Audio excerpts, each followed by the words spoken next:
Hello guys and welcome back to my channel. Today in this video I'm going to add the RunCam Split Mini to my Sonic Tomoquads 2-inch quadcopter.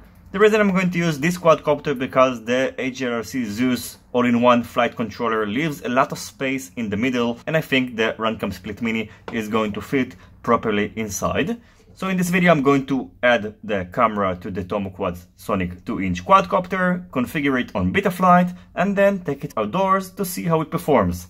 So I hope you will enjoy the rest of this video, and I'll see you in the end of it to announce the winner of my KremerFPV FPV camera giveaway.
So as you could see, I had some vibrations. Maybe it's a good idea to soft mount the camera, and I also use these motors which are compatible only with the Emax 2345 propellers, and I just ordered more of them, but you can see also I broke one of the propellers on my last crash, and I think I didn't trim them well enough, and probably if the propellers were better, the vibration would have been reduced. So what I'm going to do now, I'm going to announce the winner of the KremerFPV FPV giveaway. And for that I used a random comment picker. This giveaway was also broadcasted on my Facebook page, so you can see that it took place today, Valentine's Day, February 14th. And after going through all the contestants, the random picker picked David Sahar, who picked the SDR camera. So again, I would like to thank Cadix for sponsoring this giveaway. And David, you just got yourself this Cadix SDR camera. It's going to be sent directly from Cadix to you. All you need to do is just to send me a private message on YouTube and I'll take care of the rest. I hope you guys enjoyed this video and you find it useful. If you have any questions about the RunCam Split Mini, feel free to ask it in the comment section below. Don't worry, I'm going to do another giveaway soon and I'm going to announce the winner of my CNHL LiPos battery, and I'll see you soon on my next videos. Goodbye.